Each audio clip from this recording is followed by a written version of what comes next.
नमस्कार। क्या आप ये जानते हैं कि ये मनुष्य जीवन हमें मिलना कितना दुर्लभ होता है?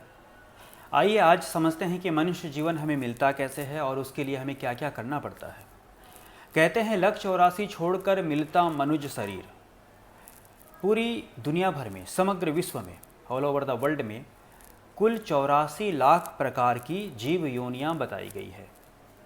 84 लाख प्रकार की योनियों में से केवल 4 लाख प्रकार की मनुष्य योनियाँ होती है। चतुर्लक्षाणी मानुषव 4 लाख प्रकार की ही मनुष्य योनियाँ होती है, बाद बाकी 80 लाख प्रकार की अन्य योनियाँ होती है। तो जब कोई जीव 80 लाख प्रकार की योनियों को ऑलरेडी भोग चुका होता है, कंप्लीट कर चुका होता है, तब जाकर के वो जीव मनुष्य योनि की तरफ अग्रसर होता है।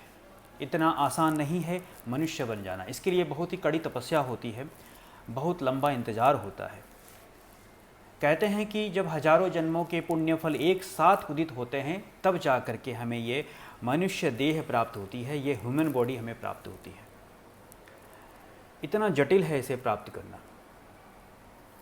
शास्त्र कहते हैं बड़े भाग मानुष तन पावा, सुर दुर्लभ सब ग्रंथ न गावा।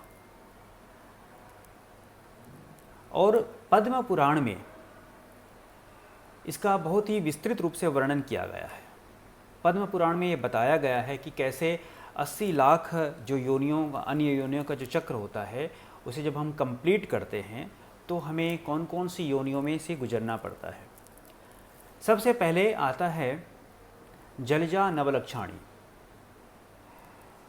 पूरे विश्व में, पूरी दुनिया भर में 9 लाख प्रकार के जल जीव होते हैं। जो जल में रहने वाले जीव होते हैं, जल जीव उसे कहते हैं। 9 लाख प्रकार के जल जीव पूरी दुनिया भर में हैं। उनमें हमें पहले जन्म लेना पड़ता है। जैसे किसी जन्म में मछली बन गए, किसी जन्म में कछुआ बन गए, किसी जन्म में मगरमच्छ बन करके जन्म ले लिया, तो ऐसे करके 9 लाख प्रकार के जल जंतुओं के रूप में, जल जीवों के रूप में हमें जन्म लेना पड़ता है। उसके बाद आता है स्थावर लक्ष्य विंशति। पूरी दुनिया भर में 20 लाख प्रकार के पेड़ पौधों की कैटेगरी है। 20 लाख प्रकार के जन्म हमारे पेड़ पौधों के रूप में होते हैं। जैसे किसी जन्म में चंदन का पेड़ बन गए, किसी जन्म में पीपल का पेड़ बन गए, कभी बरगद का पेड़ बन गए, फिर कभी तुलसी का पौधा बन गए। ऐसे करके पूरी दुनिया भर में 20 लाख प्रकार के पेड़ पौधों की कैटेगरी को हमें भोगना होता है, उसे पार करना होता है। फिर पक्षिणाम 10 लक्षाणाम। पूरी दुनिया भर में उड़ने वाले जो पक्षी हैं वो हैं 10 लाख प्रकार की, वो कैटेगरी है, उसे हमें कंप्लीट करना पड़ता है। किसी जन्म में तोता बन गए, किसी जन्म में चिड़िया बन गए, किसी जन्म में गरुड़ बन गए।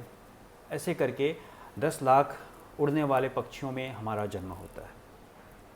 उसके बाद कृम्याम रुद्र संख्यायाम 11 लाख प्रकार के कीड़े मकोड़े, कीट पतंगों के रूप में भी हमारा जन्म होता है। किसी जन्म में मच्छर बनना, किसी जन्म में मक्खी बनना, किसी जन्म में तितली बनना। ऐसे करके कीड़े मकोड़ों के रूप में 11 लाख जन्म हम भोगते हैं।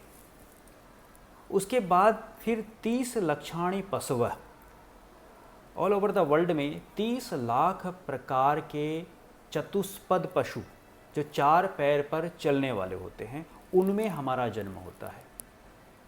30 लाख प्रकार के पशुओं के रूप में हमारा जन्म होता है। जैसे किसी जन्म में घोड़ा बन गए, किसी जन्म में ऊंट बन गए, किसी जन्म में हाथी बन गए। जो भी 4 पैर पर चलने वाले पशु हैं, उनमें हमारा जन्म होता है। ऐसे करके ये 80 लाख प्रकार के योनियों को हमें कंप्लीट करना होता है, तब जा कर के हम मनुष्य योनियों की तरफ अग्रसर होते हैं। इतना आसान नहीं है मनुष्य बन जाना। मनुष्य जीवन ईश्वर की तरफ से एक नायाब तोहफा है हमारे लिए। जब हम ये 80 लाख जन्मों को भोग चुके होते हैं, इतना बड़ा सर्कल कंप्लीट कर चुके होते हैं, तबहु की नर करुणा कर देही, तब जा कर के भगवान को हम पर करुणा आती है कि ये जीव अब और कब तक इन योनियों के चक्रव्यूह में फंसा रहेगा। अब इसे इन चक्रव्यूह से निकलने का एक अवसर प्रदान करते हैं भगवान। एक चांस हमें भगवान देते हैं मनुष्य शरीर दे करके। इस मनुष्य शरीर को, इस मनुष्य योनि को इस ह्यूमन बॉडी को इसीलिए भी सर्वश्रेष्ठ योनि कहा गया है, क्योंकि इस शरीर से हम वो सब कुछ कर सकते हैं जो किसी अन्य योनियों के शरीर में नहीं कर सकते। इस शरीर से हम अच्छा सोच सकते हैं, अच्छा समझ सकते हैं, अच्छा कार्य कर सकते हैं, परोपकार कर सकते हैं, सेवा कर सकते हैं और साथ साथ भगवत भक्ति भी कर सकते हैं। तो इतना आसान नहीं होता है ये मनुष्य जीवन प्राप्त कर लेना, और उसे हम ऐसे ही मतलब व्यर्थ कर देते हैं। जब हमें ये समझ में आता है कि ये मनुष्य जीवन हमें मिला कैसे है, कितनी कठिन तपस्या से ये मिला है, तो हम इस जन्म का यूटिलाइज़ करते हैं, उसका सदुपयोग करते हैं। और सिर्फ इस लोक के लिए नहीं, उस लोक के बारे में भी तैयारी करते हैं, उस लोक के बारे में भी ध्यान रखते हैं, क्योंकि आखिरकार एक यही ऐसा जन्म है जिसमें हम इस जन्म जन्मांतर के चक्र से मुक्त होकर के भगवत प्राप्ति कर सकते हैं, भगवत में विलीन हो सकते हैं। और इसी जन्म में समस्याएं हैं और इसी जन्म में ही उस समस्याओं का समाधान भी है। बस अपने किरदार को, जो भी किरदार आपको मिला है, उस किरदार को पूरी शिद्दत से, पूरी ईमानदारी से उसे जीना है और साथ साथ भक्ति भी करते रहना है।